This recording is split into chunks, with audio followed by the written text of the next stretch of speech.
and just be a sponge because you don't know what might excite you.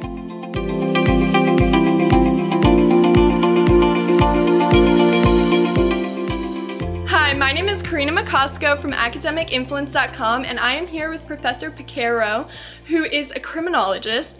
And we just want to know, how did you get your start in your field, and how did you become a criminologist? Well, good morning, Karina. It's a pleasure to be here on Academic Influence. It's a real treat for me. It's really interesting. It's complete serendipity. I was a radio, television, film major as an undergrad at the University of Maryland in College Park. And my first semester, I was going to be a DJ. In fact, I had my own radio show, playing records and all that kind of stuff. And then my second semester of my freshman year, one of my classes didn't make. So I had to go to drop ed. And so unlike you, where you can do all this stuff online, we had to wait in line, literally a long line, to find out what would be available by the time we got to the front of the queue. And when I got to the front of the queue, there was only one class that was open after 11 o'clock on Tuesday, Thursday, because I didn't want to have an early morning class.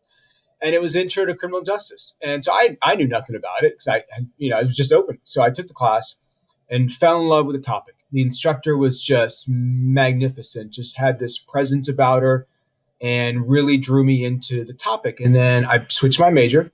And then at the end of undergrad, or towards the end of undergrad, I started working with a professor on research he was doing on death penalty jury trials. And so I got to interview people who sat on death penalty juries. Interesting. And he suggested, you might want to go to grad school. And I said, what's grad school? My mom and dad were Cuban political refugees. So they came to the United States when they were 16 years old. And so none of them finished college. And so I went to home and I said, Mom and Dad, I want to go to grad school. And the first question is, how much is that going to cost? Because we were not very well off growing up as kids. And so went to grad school and got my PhD and started my career in 1996 at Temple University, and have been in academia for 25 years and just started here at the University of Miami a few months ago. Wow, that is incredible. And can you tell us, what do you do as a criminologist? What's like your day? I study why people commit crime. I've always been interested in why people do what they do. And so why do some people start committing crime? Why do some people continue committing crime? And how do we get those people who are committing crime to stop? And so I focus on not just why people do what they do, but also the kinds of policy responses that we should be doing with respect to preventing individuals from engaging in crime and also intervening in individuals' lives. I also study crime trends, crime policy, race and crime, and policing issues. So I do a wide variety of things in criminology. That is fascinating. And can you just kind of give us a short overview of what you found? Why do people commit crimes, and what can we do to stop it, I guess? Yeah, so everybody has their favorite answer, and there's no really one favorite answer. I think, there is a modicum of choice that we have, but those choices are constrained, whether they're constrained by educational experiences, whether they're constrained by the environment you live in, whether it's distressed and disadvantaged, whether a child is adequately socialized to have strong impulse control when they're kids. And so all of these things kind of are part and parcel about why people do what they do in certain situations. And we do know a lot about crime prevention. The thing that we need to be doing is we need to be doing it earlier in life as opposed to later in life. If you start doing these things when they're 19, 20, 30 years old, you've wasted all this time. And so my research actually shows that if you can prevent a high-risk kid from becoming a career criminal, you can save upwards of $5 million for that individual. And that money goes back into society because all of us are beneficial when people are as pro-social as they can and less antisocial. So it behooves all of us to be really interested in how we socialize our kids and get them on the right pathways, not just respect with less crime, but also to have good educational outcomes, good employment outcomes, and importantly, good interpersonal and social relationships. Wow, that is crazy. And what kind of policies have you looked at that would help encourage this socialization? Sure, a lot actually. I've testified to the Swedish government and other countries around the world about what we know what works best. And one of the things that works best is early family child prevention. And so what you're doing in this area is modeled after something called the Nurse Home Visitation Program that was done by a guy named David Olds. And basically what you're doing is you're trying to train parents when they're still the baby is still in utero, and then in the first few years of the kid's life, parents don't exactly know what to do with the child, and so sometimes people need to be told what to do.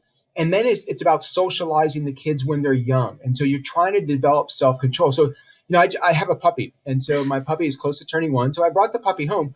The puppy doesn't know where to go to the bathroom. The puppy doesn't know what to do. So you have to train the puppy to go to the door, to go outside.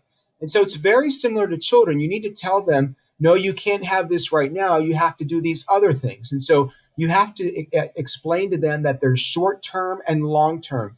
And so we need to defray the short term rewards of things and focus on the long term. So I got up at 4:30 this morning to go to the gym. And so because that's what I have to do.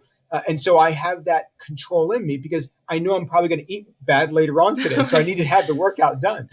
And so that's self-control. It's about making decisions that you don't always want to do, but they're the right things to do. And so programs aimed at early family, parent, child training and development, socialization, that's where we see the really strongest effect. And it's not just for reducing antisocial behavior.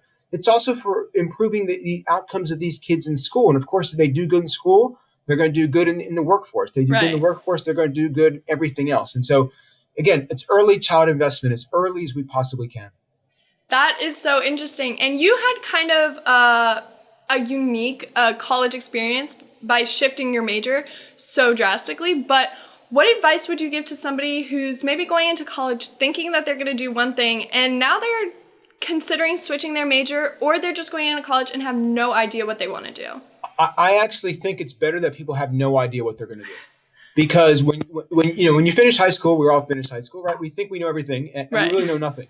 And so, what college is designed to do is to show you the world, not just academically, but also with your interpersonal relationships, meeting people from diverse backgrounds who speak different languages and different cultures and different foods and different experiences.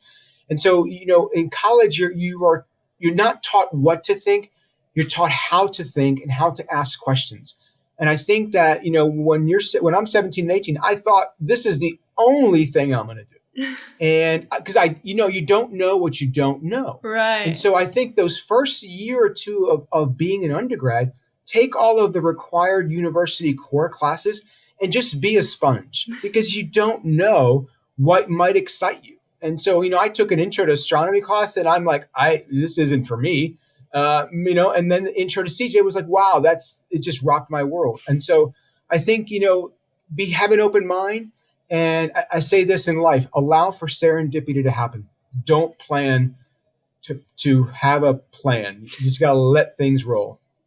Wow. Well, thank you so much for that great advice. And thank you for sharing us kind of a little bit about your field. It was really a pleasure to get to interview you. So thank you so much. Likewise. You take good care, okay? Thanks.